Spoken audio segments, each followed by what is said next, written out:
Oke, shalom.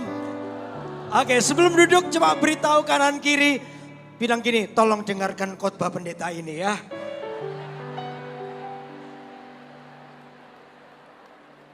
Ya, ini jam-jam berbahaya. Saya harap semua terus berkonsentrasi mendengarkan firman Tuhan. Yuk kita doa dulu.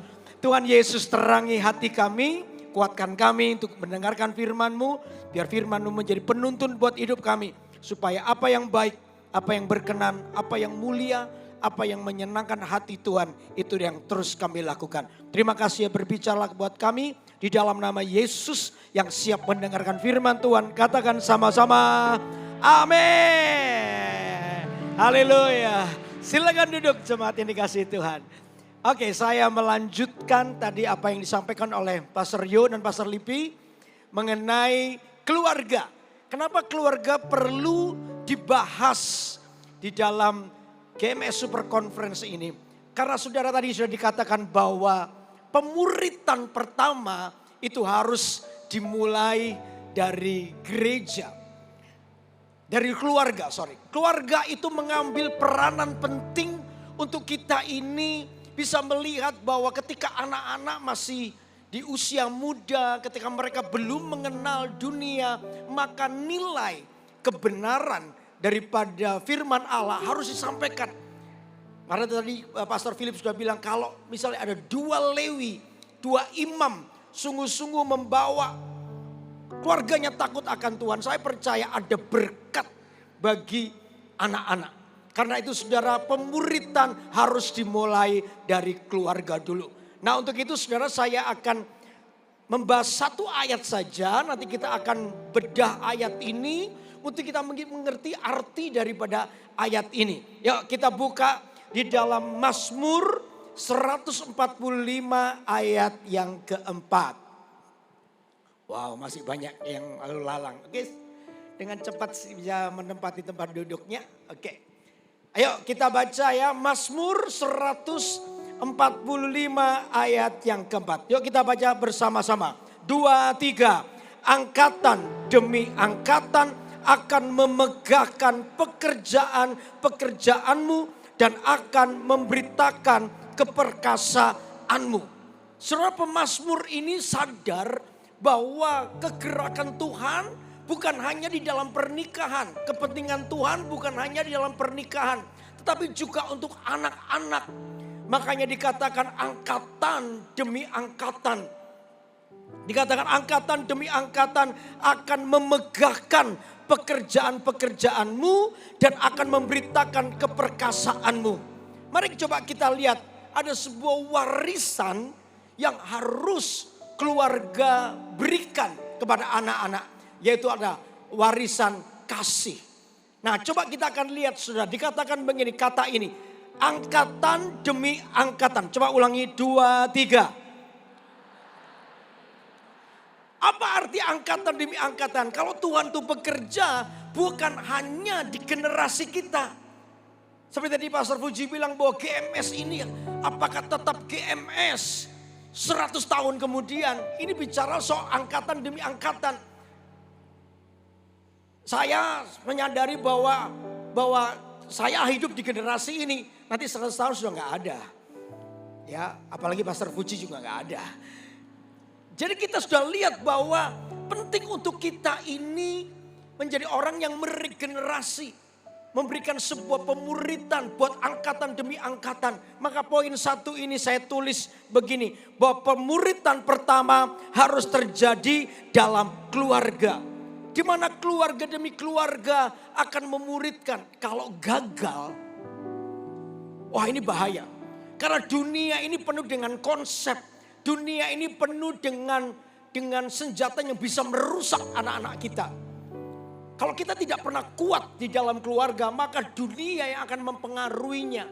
Dan jelas kalau dunia mempengaruhi, maka kita ini mengalami kehancuran. Satu hari saya diberi kesempatan waktu perintisan di Manado. Ya, satu hari ke sana, lalu kita masuk ke sekolah-sekolah. Itu yang lalu sempat masuk ke sekolah-sekolah dan ada satu sekolah mengizinkan kami untuk ngadain KKR di 1 jam pelajaran. Saya masih ingat itu. Waduh, akhirnya saya pakai waktu yang sangat singkat untuk menyampaikan firman Allah. Selesai menyampaikan firman Allah, lalu kami nyanyi. Masih ingat lagunya itu waktu Aba Bapa, Kau segalanya bagiku. Ya, itu seterusnya. Nah, waktu nyanyi lagu itu, tiba-tiba saya merasa hadirat Allah ada di situ. Dan anak-anak mulai mengalami zaman Tuhan. Kurang lebih banyak sekali ratusan anak mengalami zaman Tuhan. Dan mereka mulai berteriak-teriak. Mereka mulai manifestasi 1, 2, 3. Dan yang paling banyak mereka mulai teriak. Ada 1, 2 kalimat yang diucapkan. Aku benci papa. Begitu kan. Waduh. Mereka banyak ngalami. Dan saya tidak mungkin mendoakan. Saya masih ingat satu sekolah itu saya karena perintisan. Masih buat 20 orang. Jadi nggak bisa doakan mereka semua. Jadi akhirnya saya doakan secara global, saya usir roh-roh jahatnya, selesai ibadah itu. Ada seorang anak muda datang kepada saya, kelas 2 SMA laki-laki. Saya berkata, Ko Yudi, boleh nggak saya konseling sebentar? Saya bilang oke. Lalu setelah itu saya pakai ruang kepala sekolahnya. Lalu anak ini duduk di depan saya. Lalu saya duduk juga dengan mata yang tajam. Dia melihat saya. Lalu berkata gini, satu pertanyaan yang gak perlu saya jawab. Dia tanya begini, Ko Yudi, boleh gak saya bunuh papaku? Nah, ini kan pertanyaan gak perlu saya jawab. Kalau saya, oh silakan. Berarti saya bocor halus. Gak mungkin. Saya bilang, kenapa kamu pingin bunuh papamu? Akhirnya dia cerita bagaimana papanya tidak menjadi teladan di rumahnya.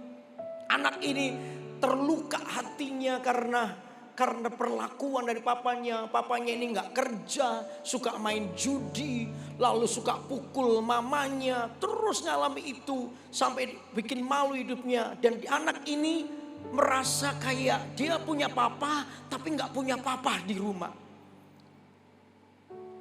Lalu dia tanya pertanyaan kepada saya, orang seperti ini, laki-laki seperti ini layak nggak terima penghormatan dari saya, Ko Yudi?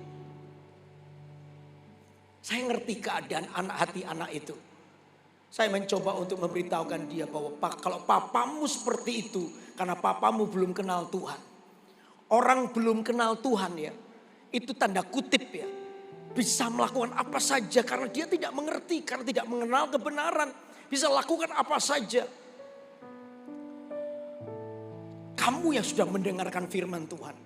Memang secara struktur keluarga itu papamu. Tapi secara rohani kamu yang lebih dulu kenal Tuhan. Daripada kau habiskan energimu dengan kepahitan, dengan kemarahan. Mari kita boleh berpikir cara kerajaan Allah berpikir. Biarkan energimu dihabiskan dengan banyak doa. Dan hidupmu berubah. Sehingga hidupmu itu bisa jadi berkat menginspirasi papamu yang belum kenal Tuhan. Itu jauh lebih berguna. Itu jauh lebih mulia. Daripada kamu habiskan waktumu dengan kemarahan, kepahitan. Lebih baik ayo kita kenalkan lewat kehidupan kitmu yang berubah untuk hidupnya. Anak ini nangis begitu. Saya dekati dia. Saya doakan dia. Saya bilang begini, boleh gak Ko Yudi sekarang mewakili papamu?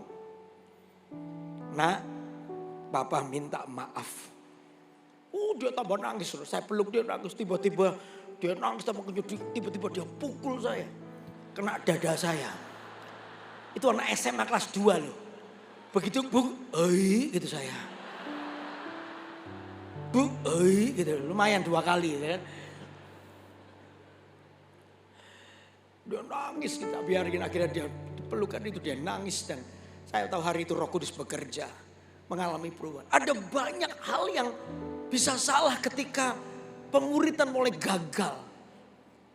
Ada 3 hal, kalau sampai gagal pemuritan di dalam rumah, mungkin ini loh, melemahnya fondasi rohani keluarga. Melemahnya, orang tua harus sungguh-sungguh memberikan sebuah teladan hidup. Jangan double life. Di rumah dan di luar saudara tidak bisa double life. Harus ada sebuah teladan. Mereka teladan Anda, teladan orang tua itu adalah sesuatu yang berbicara jauh lebih kuat daripada sekedar kata-kata. Ini yang mereka butuhkan. Kalau sampai pemuritan itu gagal di rumah, maka fondasi di dalam keluarga itu akan melemah. Dan dunia itu siap untuk menghancurkannya. Dunia itu siap dengan semua nilai yang salah. Sehingga anak-anak kita kalau tidak pernah kuat di dalam fondasi keluarga, fondasi nilai kekristenan dalam keluarga, maka kita akan mendapati dunia akan menguasainya. Bisa dipastikan bahwa anak-anak kita akan mengalami kehancuran. Puji Tuhan ada gereja GMS yang konsentrasi kepada anak-anak muda mulai dari kecil bahkan. Mereka diajar, tapi sesungguhnya pemuritan yang asli itu ada di dalam keluarga. Makanya kalau hari ini hadir seorang ayah, seorang mama, juga papa mama yang ada di sini, saudara, firman Allah untuk kita bahwa di dalam hidup Anda dengan anak-anak Anda terjadi sebuah peperangan rohani di mana iblis berusaha merebut anak-anak kita. Fondasi akan melemah kalau sampai gagalnya pemuritan di dalam rumah. Lalu berikutnya apa? Meningkatnya konflik dalam keluarga. Anak-anak itu menjadi egois. Anak-anak itu menjadi orang yang susah untuk mengampuni. Ya, adik bersaing dengan kakak. Bukan lagi saling mengasihi tapi saling egois. Saya menemukan beberapa kali dalam konseling keluarga juga. Ada orang-orang yang rebutan warisan. Lalu mulai menjatuhkan satu dengan yang lainnya. Ini menjadi masalah. Karena apa? Kurangnya pemuritan. Lalu yang lebih fatal lagi adalah akibatnya apa? Anak-anak menjauh dari gereja. Tidak lagi tertarik kepada hal yang rohani. Ini akibatnya. Anak-anak menjadi anak-anak yang tidak terlalu tertarik. Nggak on fire. Mereka nggak terlalu tertarik dengan apa yang sedang terjadi di gereja. Mereka lebih sibuk dengan dunia masing-masing. Nah, disitulah hati-hati, iblis akan membawa mereka semakin jauh daripada Tuhan. Makanya di sesi ini penting untuk melakukan parenting di dalam keluarga Anda. Sehingga keluarga kita menjadi keluarga yang dipulihkan. Katakan amin. Halo, amin. Angkatan demi angkatan ini berbicara bagaimana orang tua punya tanggung jawab untuk mereka membawa anak-anak ini takut kepada Tuhan. Nilai-nilai kerajaan Allah harus terus dibagikan. Nilai-nilai kehidupan harus dibagikan kepada mereka. Karena di dalam tadi saya bilang dunia itu siap menghancurkan anak-anak kita. Nah, ini kita cek orang tua dulu ya. Ngomong soal angkatan demi angkatan. Bagaimana hidup kita? Anda cek. Apakah hari ini Anda mencintai Tuhan atau tidak? Sudah lihat kalau orang mencintai dunia, maka yang terjadi adalah orang ini akan kehilangan namanya salah prioritas, itu pasti. Dan ini akan ngefek, salah prioritas itu akan ngefek ke anak-anak kita. Coba kita buka Alkitab kita ya. 1 Yohanes, nanti yang Mazmur tadi ditahan ya, nanti kita kembali ke situ. 1 Yohanes pasal yang ayat pasal yang kedua ayat 15 dan 16. 15 dulu kita baca. Oke. 1 Yohanes pasal yang kedua ayat yang ke-15 kita baca. Oke. Ya. Anak-anakku, ayat apa? 15 ya, saya baca salah. Janganlah kamu mengasihi dunia. Yuk kita baca sama-sama aja. 2, 3. Mengasihi dunia dan apa yang ada di dalamnya. Jikalau orang mengasihi dunia, maka kasih akan Bapa tidak ada di dalam orang itu. Saudara, dikatakan janganlah kamu mengasihi dunia dan apa yang di dalamnya. Jikalau orang mengasihi dunia, maka kasih akan Bapa tidak ada dalam orang itu. Saudara, kalau kita ini menjadi orang tua yang mengasihi dunia, maka ini yang terjadi. Saudara akan menjadi orang tua yang salah prioritas. Kita tidak pernah tahu dan tidak pernah mempersiapkan angkatan demi angkatan. Karena apa? Kita salah prioritas. Contoh nih, ada 2 orang tua yang lagi ribut soal anaknya. Soal anaknya yang kena kecanduan narkoba. Ya, lalu mereka mulai saling bertengkar, saling menyalahkan. Apalagi anaknya kena narkoba akut, hampir mati. Sekarang ada di rehab. Dan orang tua ini saling menyalahkan. Kak, ini salah kamu sih. Ini salah kamu sih. Kamu harus begitu. Wah ini salah kamu. Kamu kerja terus cari uang. Mamanya bilang kamu kerja cari uang gak punya waktu sama anakmu. Loh aku ini kan kerja demi anakmu. Supaya anakmu sekolah. Supaya aku ini bisa memenuhi kebutuhanmu. Kamu tuh loh sibuk dengan sosialita. Mau makan foto sana foto sini. Apalagi makan soto daging. Di foto sana, foto sini, masuk Instagram. Begitu selesai foto mau dimakan ngendal, perlu dipanasi lagi. Lama makan soto aja. Waduh marah, kamu juga besar, kamu yang anu. Saudara, lihat ini ya. Pastor Philip pernah mengajar kita. Bahwa, saudara, bahwa prioritas itu harus benar. Uang itu adalah berkat Tuhan, betul. Uang itu adalah berkat Tuhan. Gereja butuh uang, saya juga butuh uang, Anda semua butuh uang. Uang itu adalah berkat Tuhan. Tapi uang itu adalah berkat terkecil. Masih ingat pengajaran ini? Uang itu berkat terkecil. Nah berkat terbesar itu adalah hubungan. Hubungan Anda dengan Tuhan, hubungan Anda dengan suami istri, atau hubungan Anda dengan anak. Nah orang yang mencintai dunia akan salah ini. Orang tua akan lebih sibuk untuk apa? Untuk mulai cari uang, kerja. Tapi melupakan anak-anaknya. Sebenarnya kalau dia kerja dan dia bilang, oh aku kan kerja untuk anak. Supaya anak tidak kekurangan. Saudara kita ini sedang beralasan. Sebenarnya kita kerja untuk apa? Untuk gengsi kita sendiri. Supaya orang lain lihat kita ini berhasil. Sebenarnya untuk gengsi kita sendiri, kita sebenarnya gak peduli dengan anak. Bayangin kita katanya kerja untuk anak. Tetapi di waktu yang sama kita korbankan anak kita. Saudara detik inilah, di saat itulah saya mau bilang bahwa kadang kalau orang tua salah prioritas. Jangan-jangan kita ini adalah orang yang mencintai dunia. Sehingga kasih akan Bapa tidak adil lagi dalam hal itu. Coba dikatakan tadi apa? Mengasihi dunia dan apa? Coba ulangi ya. Ayat 15 ayo kita baca sama-sama ya. 2, 3. Janganlah. Kita baca sama-sama. 2, 3. Janganlah kamu mengasihi dunia dan apa yang ada di dalamnya. Jikalau orang mengasihi dunia maka kasih akan Bapa apa? Janganlah kamu mengasihi dunia dan apa yang di dalamnya. Nah apa sih yang di dalam dunia itu? Coba ayat 16 kita baca. Sebab semua yang ada di dalam dunia. Yaitu apa?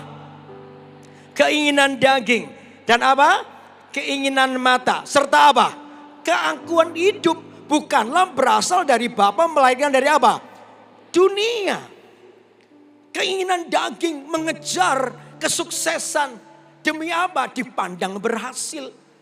Orang luar. Kita lupa prioritas ada anak yang harus kita kasih, yang butuh perhatian, yang butuh teman bicara. Tapi kita lupa gara-gara apa? Kita mengasihi dunia. Keinginan daging kita menjadi kuat. Kita itu mengejar kesenangan, dipuji orang, keberhasilan. Saya ngomong begini bukan berarti nggak boleh atau Anda nggak boleh berhasil. Bukan itu. Tapi ingat bahwa di dalam membangun pemuritan di dalam anak, Anda harus mengerti prioritas yang benar. Katakan amin. Prioritas itu jangan sampai gara-gara keuangan kita, mencari keuangan, lalu kita mulai menelantarkan anak. Hubungan kita rusak. Saya bilang dengan bapak itu kalau seandainya saya ketemu, saya bilang gini, sekarang kamu kaya, iya. Berhasil, iya. Tadi waktu yang sama Anda sedang kehilangan anakmu. Tidak ada obat, hampir mati itu anak. Tidak ada yang bisa, padahal dia butuh ayahnya. Di mana ayahnya, di mana ibunya? Terlalu sibuk.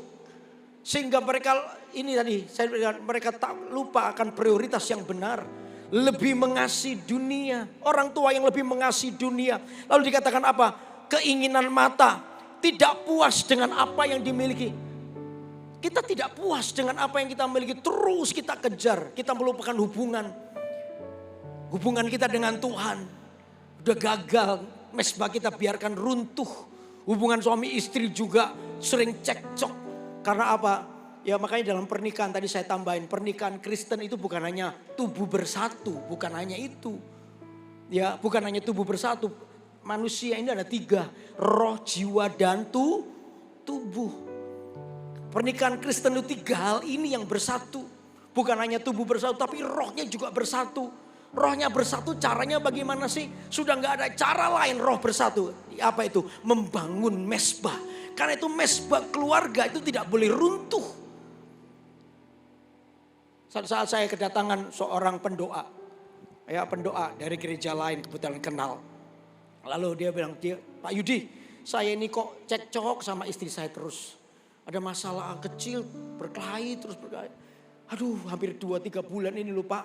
Saya itu cekcok terus. Saya juga bingung kenapa ya. Lalu tiba-tiba Tuhan kasih hikmat ini. Pernikahan yang menikah itu pertama lah rohnya harus menikah. Saya tanya dengan Pak kapan terakhir berdoa dengan istrimu? Dia diam melihat saya. Nah itu Pak. Saya sudah lama gak berdoa dengan istri. Nah itu persoalannya.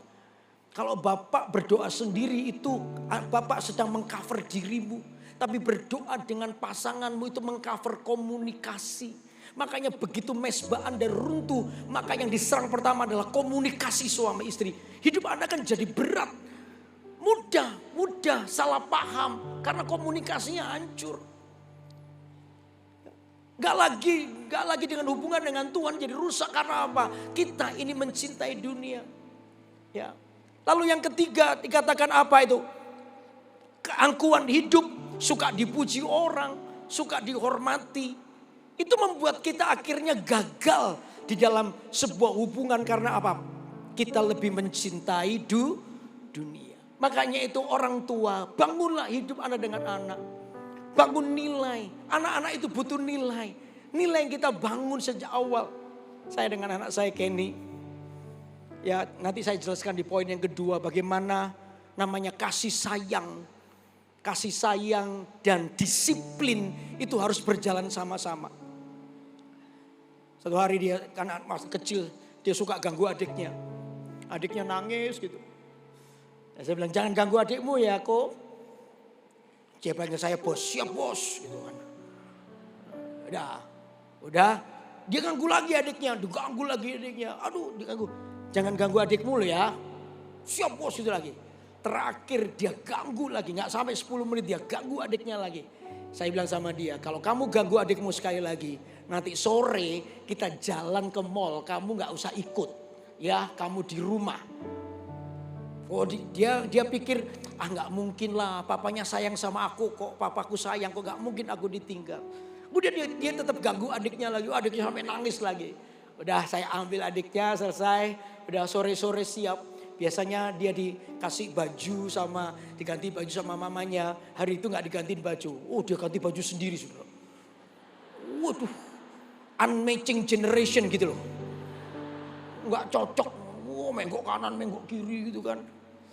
Saya lihat dia, saya mau ketawa juga. Terus saya dekati. Kemana? Mau kemana? Yuk ikut papa. Lu kemana? Ke mall. Enggak, kamu enggak ikut. Tadi siang kan papa sudah bilang, kamu enggak ikut. Enggak. Waduh, pak ikut. Enggak ikut. Waduh, sampai terakhir saudara.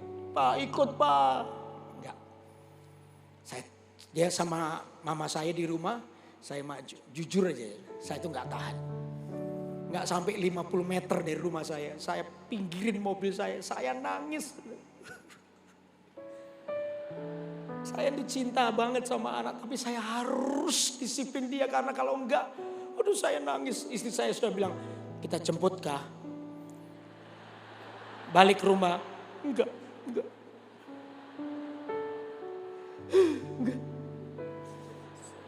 Jujur saudara, saya itu di mall mainan itu gak konsentrasi. Pikiran saya itu ke anak saya nomor 1. Akhirnya saya izin sama istri saya beli mainan anak-anak. Saya belikan mainan anak saya bawa pulang ke rumah. Saya kasih kado dia. Sampai di rumah anak saya deketin saya. Kemana saya pergi, dia deketin saya terus. Kalau sudah begitu saya kan gak mungkin lari-lari kan. Wah, gitu itu berarti saya yang bocor halus. Akhirnya apa? Papa Kenny minta maaf. Ya, saya bilang sama dia dengan bahasa saya. Kalau kamu gak pernah dengar papa, kamu dengar siapa? Nah? Kalau kamu gak dengar papa, kamu dengar siapa nanti? Lebih baik hari ini papa mendisiplin kamu supaya kamu punya nilai.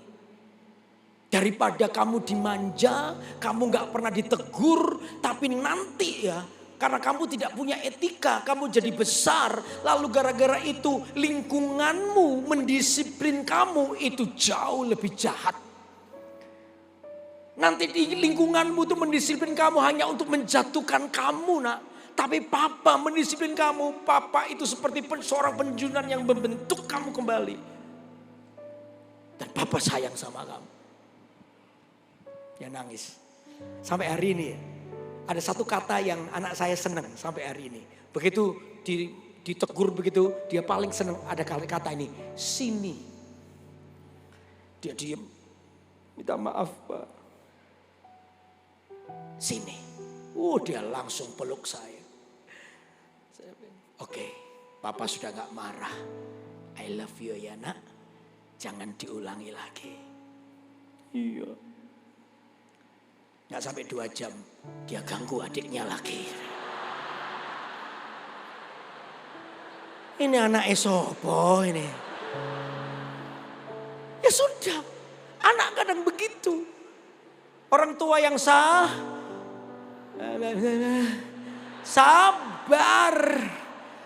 Itu tanam nilai, ada banyak hal yang salah. Saya itu bisa ngerti loh Tuhan dengan Anda gitu. Waktu Tuhan mendisiplinmu. Saya percaya Tuhan tuh kayak saya tuh pada saat Tuhan tuh nangis loh. Tuhan tuh ada di situ bersamamu. Tapi demi supaya kita ini ada orang yang punya nilai dan ngerti hikmat Tuhan. Saya percaya Tuhan tetap mengasihi kita selama-lamanya. Katakan amin. Katakan sini. 2, 3. Ah ya itu. Lalu yang kedua apa saudara? Ya tentang mencari jodoh misalnya. Tanam nilai. Saya dapat pesan dari Pastor Lipi. Nanti soal jodoh. Saya sejak awal sudah memberitahukan dia. Cari jodoh misalnya. Cari jodoh. Saya bilang sama anak saya. Kamu kalau cari jodoh. Kalau mau pacaran pastikan sampai menikah sama dia. Jangan fun. Jangan apa itu main-main. Wih teman-temanku punya pacar. Aku punya pacar. Saya ajar anak saya. Kalau kamu pacaran pastikan kalau bisa sampai menikah. Tapi kalau gagal is okay. Bisa gagal tapi paling tidak at least kamu memulai pacaranmu itu bukan dengan main-main. Kalau kamu main-main maka kamu akan juga mendapatkan hasil keluargamu yang main-main. Itu sejak awal saya sudah banyak ngobrol. Karena saya ini punya waktu karena anak saya laki-laki. Laki-laki itu bahaya loh saudara. Laki-laki itu kadang ada bandelnya, betul nggak? Anda punya anjing 2 ya, laki perempuan ya. Dilarang, tidak boleh masuk kamar ya. Yang perempuan itu duduk gitu ya. Terus ini garis kamar, dia duduk di luar kamar, itu yang perempuan. Yang laki-laki itu duduk di luar tapi kakinya satu masuk separuh gini. Mau apa lo gitu kan. Laki-laki itu gitu kadang. Ya, jadi saya punya waktu setiap bulan mungkin 2-3 kali ngobrol dengan dia. Ada banyak hal. Ya, saya bagi nilai, saya ngobrol dengan dia. Ya, kalau kamu pacaran, ayo jangan mudah. Mau pacaran dulu enggak, lihat waktunya, lihat keadaannya. Saya kasih sesuatu yang jelas ya. Kalau dia nanti tunggu suara Tuhan, itu agak bingung dia. Saya bilang begini, gini loh. Ya kalau kamu sudah punya kerjaan, kamu sudah punya uang. Nah disitulah kamu mulai pikirkan pacaran. Oke? Oke. Satu hari saudara. Satu hari dia SMA kelas 2. Dia habis nonton lalu kita ngafe berdua. Laki-laki man only ya, laki-laki kita ngobrol apa aja. Lalu dia bilang begini, Pak aku boleh pacaran gak? Saya bilang wah kalau saya bilang gini, perasaan jatuh cinta ini ada di gimana ya Pak? Saya bilang gini, ya boleh aja. Loh kamu usia kamu ini kalau gak jatuh cinta ya papa yang takut malahan. Ya boleh. Nah tapi papa ingat ya. Kalau pacaran itu kamu harus Pertama, sampai menikah. Kalau bisa sampai menikah. Jadi pikiranmu bukan untuk main-main, nanti 1 tahun 2 tahun tak putus, nggak boleh gitu. Ayo, ya serius kamu sampai menikah. Oke. Lalu yang kedua, kamu harus punya pekerjaan. Terus kamu punya uang, masa kamu yang dating papa yang bayarin, gengsi dong. Laki-laki kok. Ya oke, saya tanya. Lalu sekarang kamu udah kerja belum? Belum. Udah punya uang belum? Belum. Menurutmu kamu siap pacaran enggak? Enggak, ya itu jawabannya sudah. Itu jawabannya sudah. Anak saya, gitu ya. Itu tanam nilai, terus diajarin. Halo, amin. Kalau kita sibuk, maaf ya, cari uang, Anda gak punya waktu dengan anak. Anak bisa nanti dunia yang ngajarin. Sampai ketika anak saya pacaran, sudah pacaran, temu dengan saya. Satu hari begitu pemimpinnya setuju semua, sudah full time, sudah punya uang, sudah kerja, sudah melewati lembah kekelaman macam-macam pokoknya ya. Pacaran di GMS ya, waduh, diatur dengan pemimpinnya sudah siap. Lalu begitu jadian hari pertama ketemu dengan saya bilang gini, kau mengasihi itu menghargai. Mengasihi itu menghargai. Kalau saya mengasihi iPad ini, saya akan menghargainya. Saya nggak mungkin kalau istri saya mau masak rawon, lalu telenannya hilang, udah gampang lah pakai iPadku lah, buat telenan lah. Nggak mungkin gitulah, iya kan? Saya dibuatin jas, haleluya, seperti ini kan pakai jas ini saya kegantengan saya naik 30% kan. Saya nggak mungkin makan pisang goreng nggak ada tisu sini ya, nggak mungkin. Saya mengasihi maka saya menghargai. Halo. Kalau saya mengasihi, saya bilang sama anak saya, kalau kamu mengasihi, berani nggak kamu menghargai? Maaf ya. Wanita yang di sebelahmu itu bukan wanita murahan. Maaf, bukan pelacur juga. Enaknya belum apa-apa, sudah diciumi, sudah dipegangi, enak aja. Kalau kamu mengasihi, maka kamu akan menghargai. Kamu tidak akan melakukan sesuatu sebelum waktunya. Ini sebuah nilai yang diajarkan. Anak saya, berani kok. Mengasihi itu menghargai. Berani kok. Berani, Pak. Saya sampai tahatan terakhir, no kiss before married. Tidak ada ciuman. First kissmu itu adalah di pernikahanmu. Dan saya percaya pacaran yang kudus akan mendatangkan keluarga yang bahagia. Ditepuk tangan buat Allah yang besar. Haleluya. Ini nilai. Dari mana kita ini mulai dari angkatan demi angkatan terus diceritakan lewat teladan hidup. Makanya tadi saya bilang orang tua please jangan double life. Jangan bangun kemunafikan. Teladan hidup itu adalah bagian yang terbaik dari hidup kita. Katakan amin. Loh, apakah orang tua lalu harus sempurna? Enggak. Kadang saya orang tua juga gagal. Saya itu pernah, karena saya ini waktu di Manado, saya tinggal di orang Manado pasti tahu. Di rumah kita di mana dulu? Pineleng, Anda tahu Pineleng? Pak Pastor Fuji tahu di Pineleng itu ya. Nah anak saya itu sekolah di, lupa saya jalan apa itu. Pokoknya di tengah kota Manado lah. Pal 2, Pal 4, Pal 5, Pal apalah. Ya di situlah gitu kan. Nah kami jalan pagi. Itu kan lumayan ya, lalu untuk supaya setengah jam lah, untuk supaya tidak bosan, saya sama anak saya suka main garis lurus dan garis potong. Ya, saya bilang kalau garis lurus ini tidak boleh nyalip, harus tahan dulu. Oh ya Pak, kalau putus-putus, nah baru boleh nyalip. Ya oke, wah itu jadi mainan kami saudara. Ya, jadi garis lurus, ayo Pak tahan dulu, oke gitu. Ya, terus, ayo sudah putus bersama salib. Oh jangan dulu, ada truk. Oh, kan haleluya gitu kan. Bisa shalom gitu kan. Jadi saya tahan dulu. Oke, dia senang itu mainan kami tiap hari. Satu hari saya buat kesalahan. Satu hari. Maaf ya. Ini pulang. Hari ini kebalikannya. Pulang. Saya jemput dia lalu pulang. Di jalan. Saya sudah berapa tahun gak kemana dulu Pak. Di jalan naik tinggi pokoknya, naik ke atas kan, rumah saya kan Manado Coret kan. Oh jadi ke atas itu tiba-tiba Pelan jalannya karena apa? Di depan itu ada truk tahun 70-an. Jadi pelan nanya gitu. Saya juga pelan gitu. Maaf ya, saya ini sakit perut tiba-tiba saudara. Sakit perut. Itu kan sakit perut lebih cepat daripada pikiran kita kan. Jadi saya waduh sudah gak tahan. Keringetan dingin waduh sudah menahan itu saudara. Nah waktu saya lihat kosong. Saya langsung nyalip. Set, tapi saya gak lihat garisnya lurus. Set, sudah separuh badan anak saya lihat langsung dia lupa itu tadi garis lurus. Papa kan gak boleh nyalip. Papa kan gak boleh tunggu garis putus-putus dulu. Papa, saya sudah separuh badannya truk. Gak mungkin saya seret mundur lagi kan. Jadi saya aduh sudah gak tahan perut saya. Akhirnya saya juga gak menjelaskan. Ken, papamu perutnya sakit. Apa kata dunia? Pendeta GMS di dalam mobil.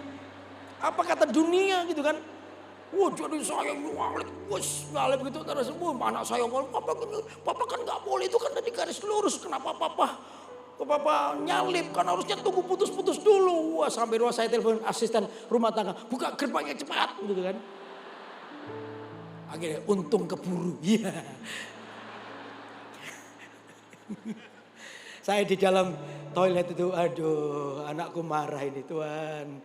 Ini kan kadang-kadang orang tua gak sempurna, betul gak? Anda bisa buat salah, ya kan? Sudah betul keluar dari kamar mandi, saya lihat anak saya duduk, itu mulut sama hidung balapan.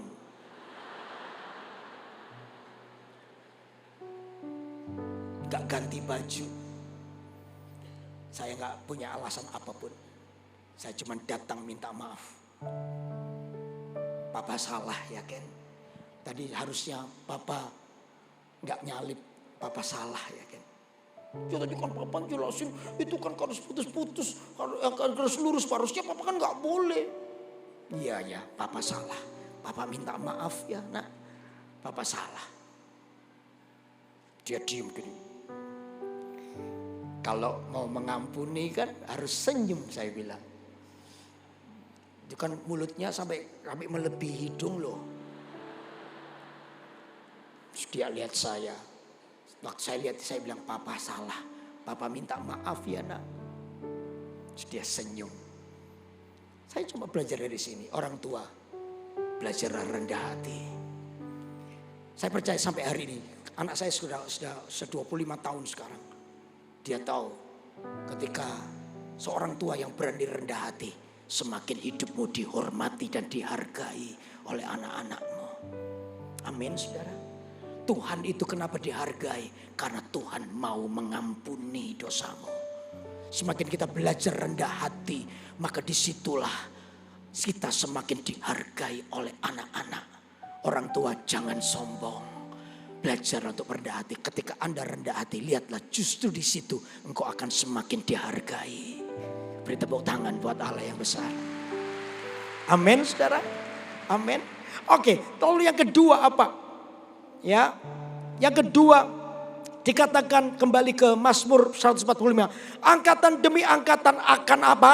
Memegahkan. Dikatakan memegahkan. Memegahkan siapa? Memegahkan Tuhan pasti. Angkatan demi angkatan akan menyembah. Memegahkan Tuhan. Meninggikan Tuhan. Makanya tadi sudah dibahas oleh Pastor Yo pada Pastor Lipi. Ya orang tua harus memperkenalkan hadirat Allah kepada anak-anaknya.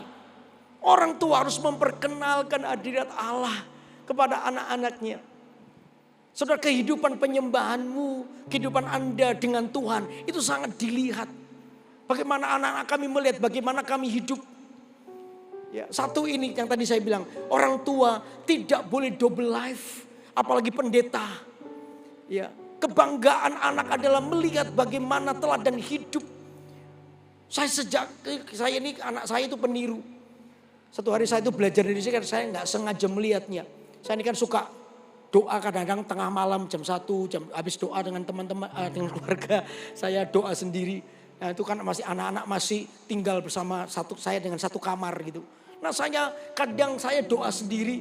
Nah kalau saya doa sendiri itu saya suka keliling di kamar. Saya bahasa roh, keliling di kamar begitu kan. Lalu di satu saat, satu titik tertentu saya berlutut di situ, saya angkat tangan saya berbahasa roh, saya menyembah Tuhan. Lalu setelah itu saya berjalan lagi, kadang-kadang saya nempel di tembok begitu, saya bahasa roh begitu. Pagi itu saya lakukan itu dan setelah saya puas, oke, saya kembali tidur. Gak sampai 10 menit, tiba-tiba anak saya bangun. Tiba-tiba dia gini, di tembok itu dia gini, saya tuh lihat anak saya gitu, ini gayaku doa. Rupanya tadi saya berdoa, anak saya kebangun, cuma gak berani ganggu. Jadi saya doa dia gitu, ya tentunya dia belum bahasa roh waktu itu, belum. Cuma habis gitu aja. Saya waktu lihat tuh saya gemes gitu, mau tak cubit pipinya. Tapi tak tahan, saya mau ketawa. Anak-anak itu peniru ulung, teladan di hidup Anda. Kenalkan dia dan bagaimana Anda hidup dengan hadirat Tuhan. Saudara, keluarga itu harus menjadi altar pertama untuk anak-anak mengenal hadirat Tuhan. Katakan amin. Halo, amin. Satu hari saya, Sharon masih umur kalau nggak salah kelas 1 SD. Kami habis berdoa, lalu setelah itu biasa dia mandi, saya juga beres-beres gitu. Setelah dari kamar mandi dia nangis temuin saya. Nangis, loh saya kaget, saya pikir tangannya kecepit pintu saudara. Loh kenapa Sharon kok nangis? Dia bilang gini, Sharon orang berdosa ya Pak. Hah, kamu habis berbuat dosa? Enggak. Saya tahu. Saudara saya bilang dengan Sharon, itu Roh Kudus ada di hatimu. Roh Kudus sedang berbisik sesuatu buat kamu. Saya bilang dengan dia, nak, jaga hati yang haus dan lapar dengan Tuhan ya. Jaga hati yang lapar dan haus dengan Tuhan. Ini perasaan ini gak boleh pergi dari hatimu. Ketika kamu diangkat naik sekalipun, perasaan ini gak boleh pergi. Biarkan Roh Kudus terus menuntun hidupmu. Karena disitulah hadirat Allah dinyatakan. Katakan amin. Beberapa waktu yang lalu saya pas di jadwal khotbah di rooftop. Saya sengaja tidak tidur di hotel yang sediakan. Saya tidur di apartemennya anak saya. Anak saya sudah umur 22 tahun, sudah full time di anak-anak Surabaya. Ya saya tidur ngobrol-ngobrol semalaman. Dia ini anak sama papanya ketemu dia ngobrol. Lalu sementara dia selesai paginya dia mandi mau make up mau ke kantor. Saya sudah selesai. Saya ambil gitarnya kecil. Ya saya nyanyi lagu ciptaan saya sendiri. Nyanyi gak karuan, Tuhan, saya nyanyi begitu. Tiba-tiba saya tuh rasa hadirat Tuhan itu ada di kamar itu. Saya wow, ini hadirat Tuhan. Saya sudah mau nangis, tak tahan-tahan. Saya nyanyi terus. Terakhir, memilihmu bagian yang terbaik. Selamanya tak akan terganti. Harta yang paling berharga hanya Kau Yesus. Saya kayak mau nangis tapi tak tahan. Saya rasa hadirat Allah di situ. Sementara Sharon masih make up. Tiba-tiba dia taruh make upnya. Lalu dia balik badan. Saya lagi duduk di kasurnya. Dia peluk saya. Dia bilang thank you Pak. Sudah kenalin Sharon dengan hadirat Tuhan. Saya nangis. Kami berdua nangis. Saudara, kehidupan Anda akan membawa anakmu kepada apa yang Tuhan mau. Katakan amin. Halo amin saudara. Keluarga harus menjadi altar pertama di dalam anak-anak. Lalu yang berikutnya, keluarga menjadi altar pertama bagi anak-anak. Lalu yang kedua, melatih iman sebagai altar. Kata memegahkan, anak-anak harus belajar soal iman. Soal iman juga, bagaimana saya juga dengan istri belajar untuk iman. Orang tua harus jadi supporter terbaik anak-anak, katakan amin. Orang tua harus jadi supporter terbaik buat anak-anak, harus. Anak saya kuliah di Petra, gak apa-apa banyak cerita begini ya. Ya, sekolah di Petra, lalu di Petra dia pingin sekali untuk double degree di Korea. Sejak awal dia sudah bilang pingin sekali. Cuma di kuota. Nah, tiba-tiba saya bilang oke, Sharon daftar aja. Oke. Tiba-tiba dia telepon dari kampusnya. Dia nangis karena dia gagal. Karena temannya lebih cepat daftar. Ya, lebih cepat. Gimana ya Pak? Saya bilang, Sharon, ini sudah berangkat atau belum? Belum Pak, nanti. Oke, berarti kan kamu punya kesempatan. Siapa bilang kalau Tuhan kehendaki kamu berangkat. Nah, ayo jangan menyerah. Ayo doa sama Papa. Iya Pak, gitu ya. Iya, doa sama Papa. Orang tua harus jadi supporter iman terbaik buat anak-anak. Ayo kita doa sama-sama. Kalau itu jadi keinginan, kalau Tuhan kehendaki pasti kamu berangkat nak. Oke, kita doa di rumah, kita doa. Sudah. Karena kena krispon waktu itu, tiba-tiba banyak yang protol saudara. Karena harganya naik 2 kali lipat. Anak saya telepon dari kampusnya, Pak, aku bisa daftar Pak. Karena teman-temanku banyak yang protol. Karena harganya naik 2 kali lipat Pak. Gimana ya Pak? Saya langsung bikin, daftaran, cepet daftar. Ya daftar sekarang, tapi mahal loh Pak. Daftar nak, gitu kan.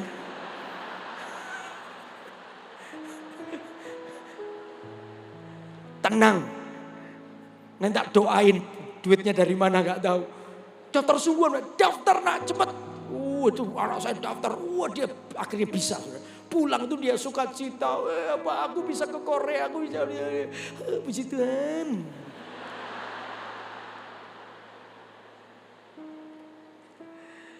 Saya bilang terus, dia tanya, Papa punya uang? Tuhan punya uang. Saya nggak bohong, Tuhan punya uang kan, betul nggak? Kalau Yudi Gusmanto belum tentu. Tuhan punya uang, tenang gak? Sungguhan Pak, tenang.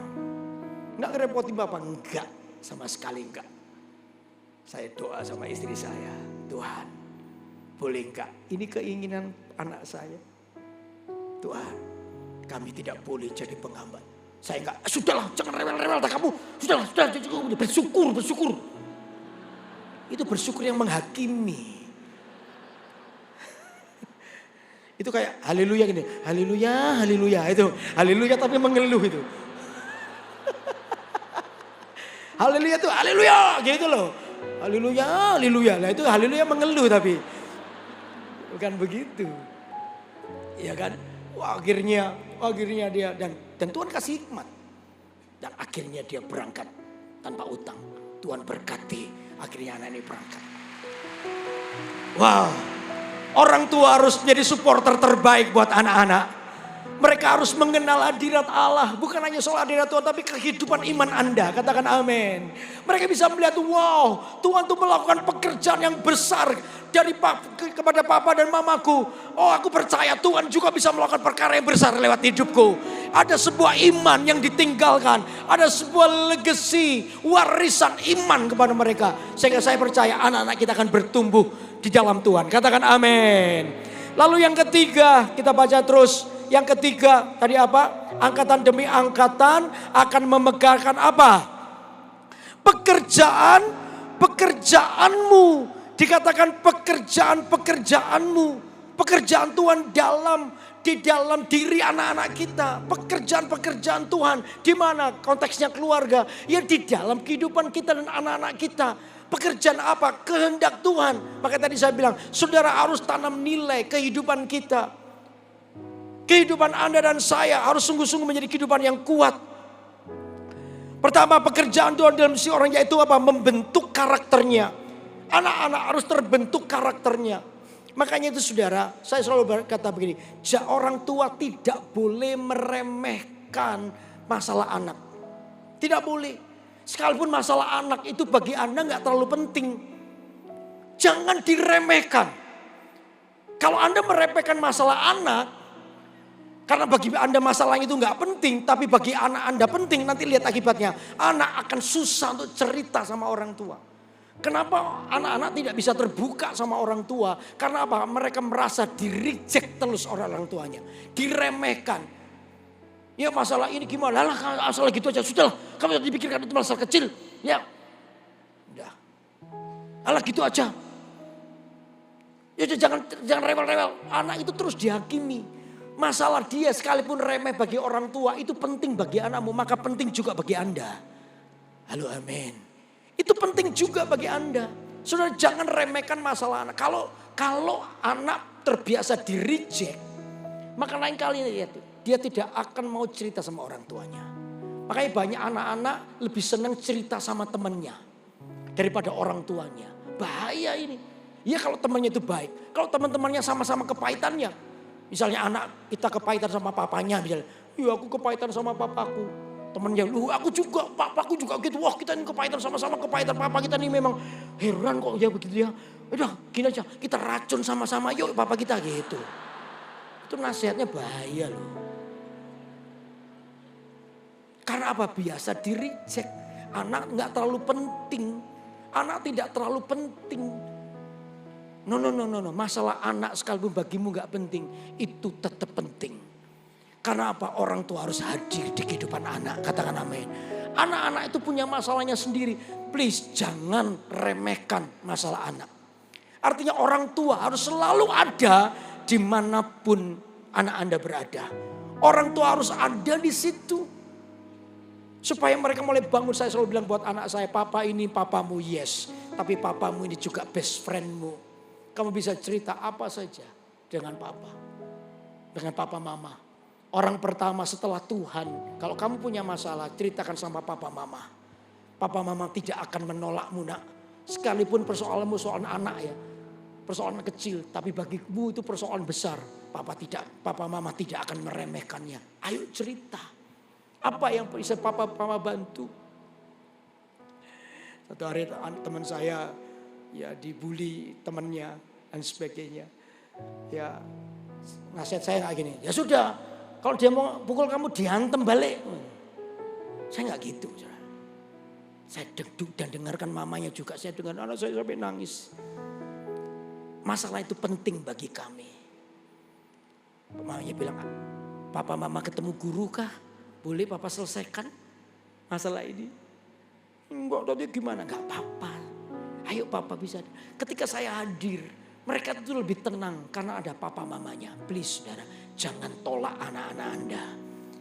Karena Tuhan itu masih punya rencana dalam kehidupan anak-anak. Pekerjaan Tuhan itu sedang ada dalam hidup Anda. Jangan sampai beri kesempatan iblis untuk menghancurkan anak-anak Anda. Kehadiran Anda itu penting. Katakan nih, kehadiran saya buat anak-anak saya itu penting. 2, 3. Makanya itu saudara, anak itu harus disayangi. Anak itu harus dikasihi. Tapi juga harus ada disiplin. Tadi saya bilang, ya orang tua itu bagi anak-anak itu seperti pahlawan. Bagaimana kita memperlakukan anak panah itu tergantung. Bagaimana kita mengerti bahwa di dalam anak kita itu ada pekerjaan-pekerjaan Tuhan. Yang akan harus bagian orang tua sebagai wakil Tuhan untuk mengerjakannya. Melengkapi mereka. Memperlengkapi mereka. Ada pekerjaan Tuhan dalam diri anak lewat orang tua. Makanya dikatakan bapak-bapak jangan apa? Apa itu? Membangkitkan amarah di hati anak-anak. Karena Tuhan tahu ada bagian orang tua kalau dia salah, anak-anak itu bisa terluka. Makanya ada Tuhan itu percayakan orang tua.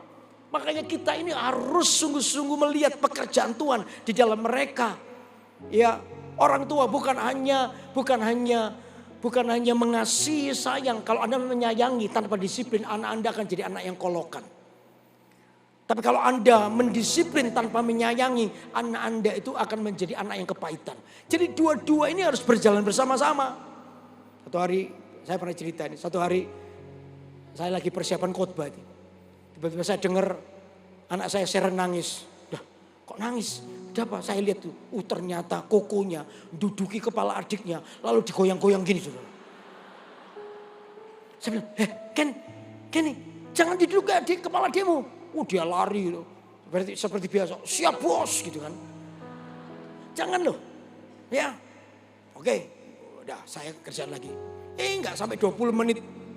Nangis lagi. Saya lihat lagi. Pokoknya duduki kepala adiknya lagi. Sudah kalau sudah begitu saya gandeng. Ayo. Masuk ruangan. Ya. Waktu saya marahin dia. Saya tegur dia dengan keras. Anak saya nangis. Nangis itu kenapa ya? Kenapa kok anak itu nangis? Saudara, anak nangis itu bukan karena apa. Ketika kita tegur, kita marahin. Itu ada sebuah perasaan dijauhkan dari kita. Anak kecil kadang nggak ngerti. Dia merasa aku nih lagi dimarahin sama papa. Mungkin papa nggak sayang sama aku. Itu mungkin pikiran pendeknya. Dia merasa begitu.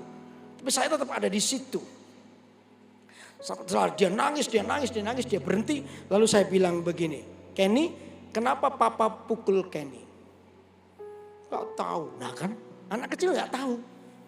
Dia merasa bahwa duduki kepala adiknya itu fine-fine aja. Baik-baik aja. Saya bilang ini, jangan bahasa deh. Ken, tadi kan papa sudah bilang, jangan duduki kepala adikmu.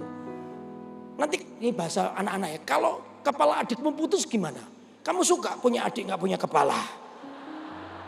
Koko gak ada kepalanya. Itu kan mengerikan. Anak saya, gak mau pak, gak mau. Lah makanya itu. Kan papa sudah bilang, jangan duduki kepala adikmu.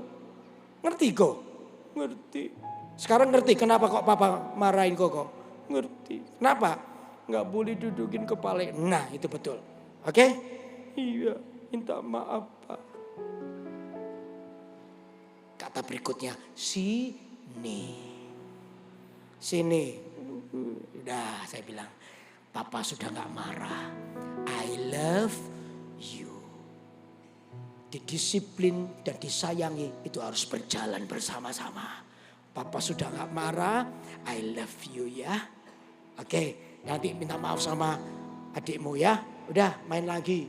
Dia main lagi. 2 jam kemudian dia duduki lagi kepala dia. Sabar. Sabar.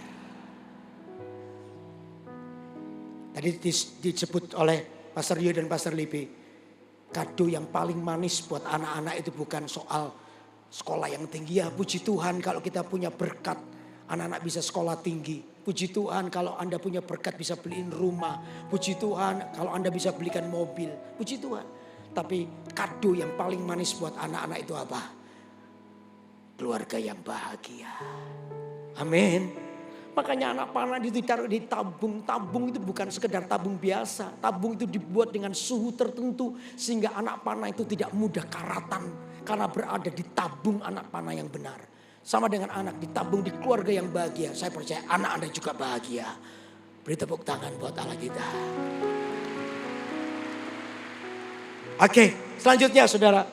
Ya, kurang 10 menit. Oke, berikutnya dikatakan apa?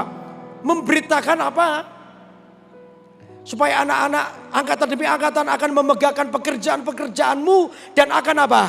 Memberitakan apa? Keperkasaanmu. Jelas saudara bahwa Tuhan itu ingin sungguh-sungguh lewat anak-anak ini. Berita Injil bisa disampaikan.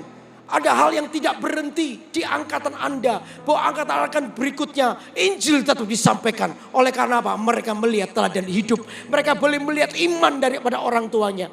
Supaya tujuannya apa? Untuk memberitakan keperkasaanmu. Anak-anak akan berjalan lurus. Meneruskan kehidupan dalam berkat Tuhan. Bukan apa? Kutuk. Mereka akan menjadi anak yang rindu dipakai oleh Tuhan. Wow. Anak-anak kecil rindu dipakai oleh Tuhan. Anak-anak sungguh menemukan sebuah kerinduan Tuhan. Pakai aku seperti iman papa mamaku. Pakailah aku seperti papa mama dipakai oleh Tuhan. Anak-anak tiba-tiba muncul kerinduan itu. Karena apa? Melihat patron di dalam keluarganya. Anak-anak berikutnya apa? Mereka akan menjadi generasi yang tidak mudah patah oleh dunia. Ya, yang berkata Gen Z lah, yang apalah, generasi strawberry lah, macam-macam. Tidak akan pernah berlaku buat anak-anak kita. Karena mereka adalah anak yang terus melihat pengharapan di dalam Tuhan. Beri tepuk tangan dulu buat Allah yang besar. Haleluya. Lalu keinginannya adalah apa? Menggenapi rencana Tuhan. Keinginannya menggenapi rencana Tuhan. Saudara, waktu saya mempersiapkan khotbah ini, saya berdoa untuk Anda semua. Lalu Tuhan bicara buat saya bahwa ini waktunya. Seperti Pastor Philip kemarin bilang bahwa ada minyak yang ditumpahkan. Sehingga pialamu itu penuh. Tiba-tiba setelah conference ini, Tiba-tiba bisnismu diberkati oleh Tuhan. Tiba-tiba keluargamu dipulihkan oleh Tuhan. Hubungan orang tua dan anak dipulihkan. Anak-anak yang kepahitan tiba-tiba mengalami kesembuhan. Bahkan maaf, ada satu peristiwa yang Tuhan ingatkan di dalam doa saya. Mungkin ada orang-orang anak-anak yang tahu bahwa maaf, Anda dulu adalah seorang anak yang mau digugurkan. Anda adalah orang yang sudah ditolak di dalam kandungan. Tapi gak pernah tetap hidup. Tapi ada luka di dalam hatimu. Tuhan akan pulihkan. Seperti minyak yang memulihkan segala masa lalumu. Seperti minyak yang akan sungguh-sungguh memulihkan keadaanmu. Demikianlah hari ini. Makanya saya rindu hari ini saudara. Bereskan. Keluarga-keluarga, ada orang-orang yang lagi berdoa. Untuk anak-anak lagi berdoa untuk kedua orang tuanya. Mereka cekcok terus. Saudara, Tuhan tuh janjikan pemulihan. Ada orang tua yang melihat mungkin hari ini anakku sudah kena narkoba, anakku sudah kena pergaulan bebas, anakku sudah nggak tahu kemana. Ini jadi beban doa. Saya percaya di dalam hadirat Allah, Allah sanggup memulihkan keluarga Anda. Ada orang-orang yang hari ini sudah tahu bahwa mereka tertolak karena dulu dalam kandungan Anda ditolak. Atau ada orang tua yang pernah melakukan yang Anda merasa berdosa dan dosa itu terus menghakimi dirimu. Saya percaya hari Tuhan juga pulihkan karena Allah mengasihi keluarga demi keluarga. Anda mau dipulihkan oleh Tuhan. Tuhan mau memulihkan kehidupan Anda, katakan amin. Karena itu ini di sesi yang keempat. Mari izinkan Tuhan pulihkan keluarga kita. Khususnya untuk hati kita. Saya percaya di dalam hidupmu mengandung rencana Allah dan janji Tuhan. Dia akan pulihkan hidup kita. Amin saudara. Halo amin. Mari kita bangkit berdiri sama-sama. Kita akan menyembah Tuhan. Katakan ini.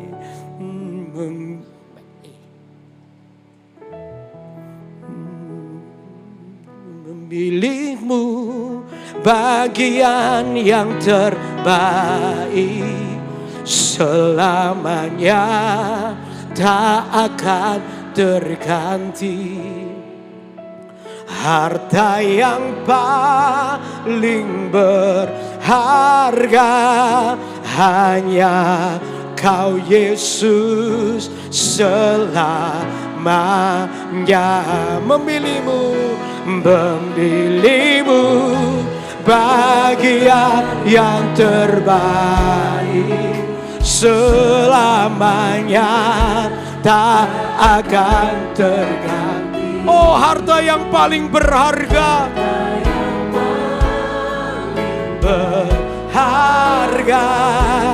hanya Kau Yesus, selama. Sekali lagi memilihmu bagian yang terbaik. Selamanya tak akan terganti. Amin. Harta yang paling berharga hanya Kau Yesus, Ayo nyanyikan dari awal. Mari katakan sama-sama. Engkau Allah di hidupku, ingin selalu dekat denganmu ya Tuhan. Katakan. Ku ingin selalu dekat, mendengar suaramu Bapa, lebih dari segalanya.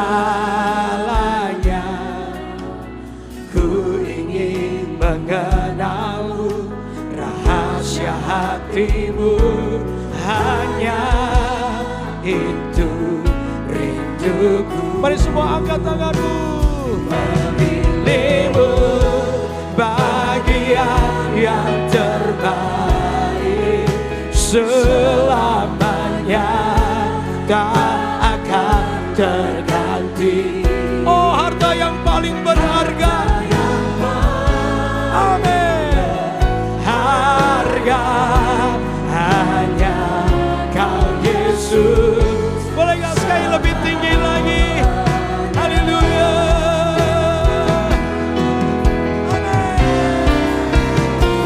Memilihmu bagian yang terbaik. Selamanya tak akan terganti. Harta yang paling berharga hanya Kau Yesus. Saya sekali lagi memilihmu,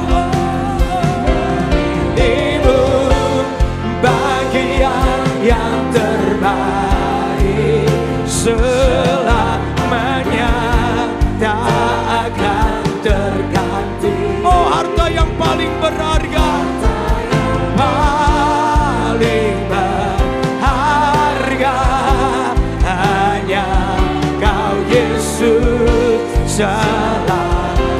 Katakan harta yang paling berharga, harta yang paling berharga, hanya Kau Yesus. Sekali lagi dan kita akan sembah Dia. Harta yang paling berharga, hanya Kau Yesus selamanya.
Mengasihimu, mengiringmu seumur hidupku. Janjimu kan tetap ku pegang teguh, sampai ku dapat memperoleh hidup. Lebih tinggi lagi.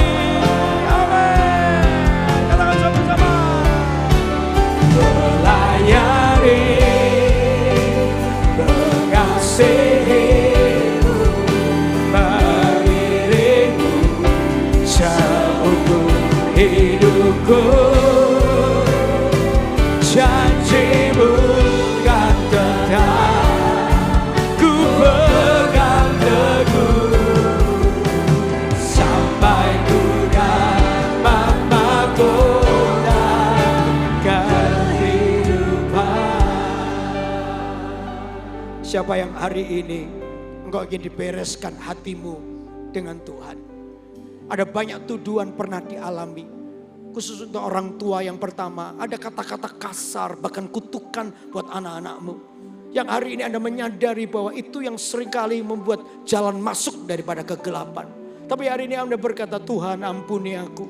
aku mau diubahkan. Dan aku percaya setelah konferensi ini akan ada tuangan minyak yang luar biasa buat keluargaku.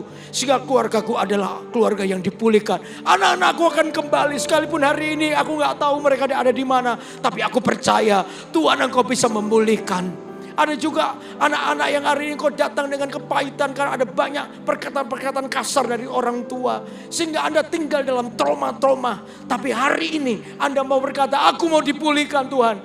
Aku tidak mau sibuk mengurusi kepahitanku. Lebih baik hari ini aku akan sibuk bagaimana aku berdoa buat orang tua yang belum kenal Tuhan. Siapapun Anda, ada masa lalu hidupmu. Bahkan ada orang-orang yang tahu Anda pernah digugurkan, mau digugurkan. Tapi hari ini Anda produk dari masa lalu seperti itu. Biarkan hari ini Tuhan memulihkan keadaanmu. Kalau Anda adalah orangnya dan hari ini Anda mau didoakan. Kita semua mau mendoakan Anda biar hari ini adalah hari pemulihan dalam hidupmu. Kalau ada saya itu 3 kali. Angkat tanganmu 1, 2, 3. Angkat tangan tinggi-tinggi. Haleluya, haleluya. Oh raba-raba, angkat tangan tinggi-tinggi. Haleluya, saya melihat banyak tangan yang terangkat. Boleh gak yang sudah angkat tangannya? Saya hitung 3 kali, majulah ke depan dari seluruh sisi. 1, 2, 3. Cepat yang sudah angkat tangan maju ke depan. Melayani, mengasihimu,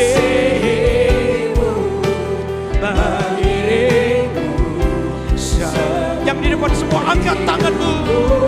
Katakan ini. Janjimu kan ku pegang teguh sampai ku dapat mahkota kering. Oh haleluya, melayani. Aku berdoa mari Tuhan jamah anak-anak muda ini. Oh dalam nama Yesus Engkau pulihkan keadaan kami Tuhan. Apapun yang kami alami, dalam nama Yesus Tuhan pulihkan hidup kami. Now, oh rata karabata karalabalaba, sinalabata karalabalaba. Haleluya. Sampai ku dapat mahkota kehidupan. Sekali lagi melayani, melayani, mengasihimu, mengiring. Tuhan pulihkan, Tuhan pulihkan. Tuhan pulihkan kami. Haleluya. Janjimu kan telah ku pegang teguh sampai ku dapat mahkota. Sekali lagi. Haleluya. Melayani, mengasihimu, mengiringku seumur hidupku. Oh janjimu Tuhan, dalam nama Yesus. Oh terjadi penerobosan rohani. Tuhan pulihkan, Tuhan pulihkan. Haleluya.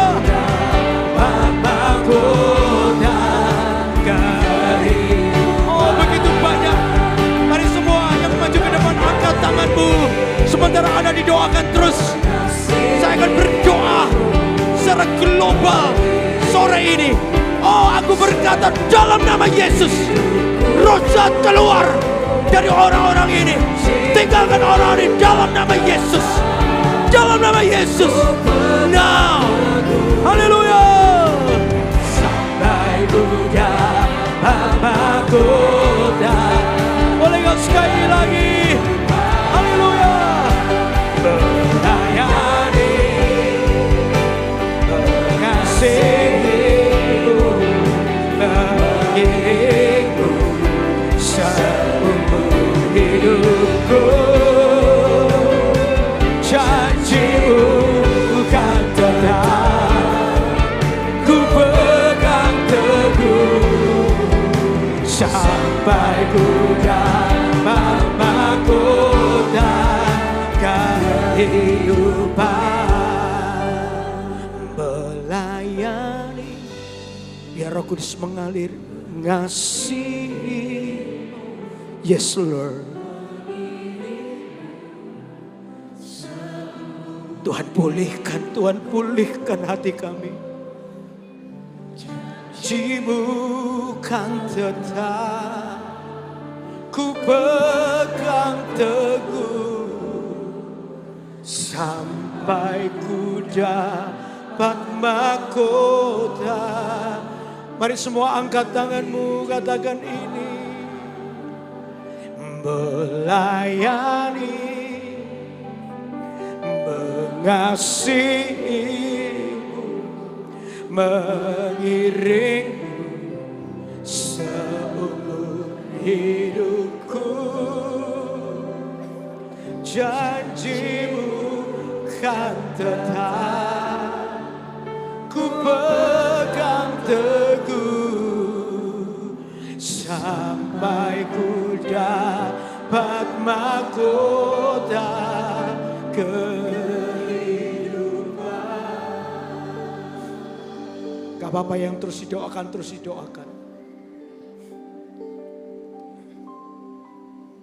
Biar hari ini Tuhan pulihkan hatimu. Tidak ada yang terlambat di hadirat Tuhan. Sebab Tuhan punya rencana buat hidupmu secara pribadi. Dia yang pulihkan.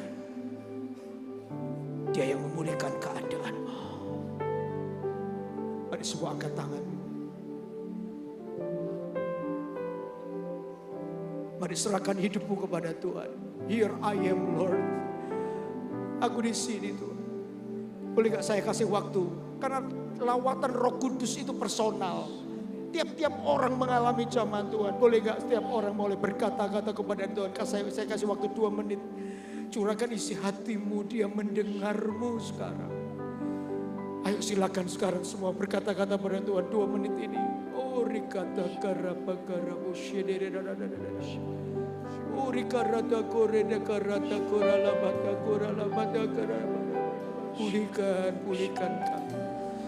Oh pakai hidupku Tuhan. Here I am Lord. Aku ada di sini. Oh rikata korila bata karala bata kushendere dadada bata karala.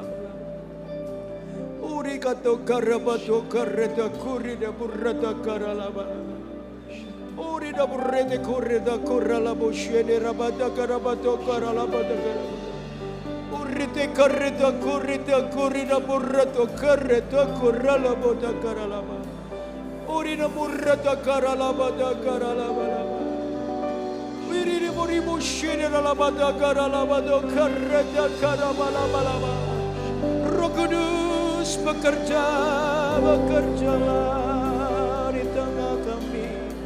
Kiralah matakan darah berada. Haleluya, haleluya. Oh, rikarata korabana. Segeralah matakan. Saya melihat awan kemuliaan mengalir sekarang. Penuhi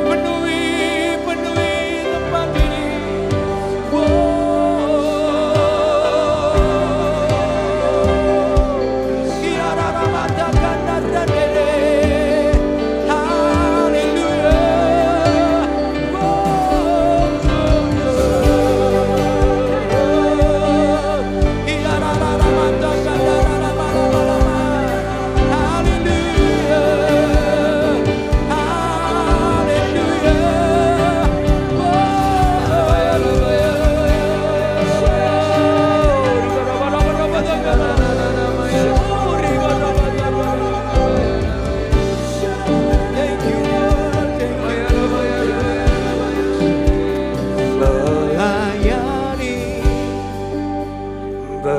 Mengasihi, mengiringmu seumur hidupku. Janji-Mu kan tetap ku pegang teguh sampai ku dapat mahkota. Biar jemaat sendiri, mari semua angkat tanganmu, serahkan hidupmu, katakan ini. Melayani. Yes Lord.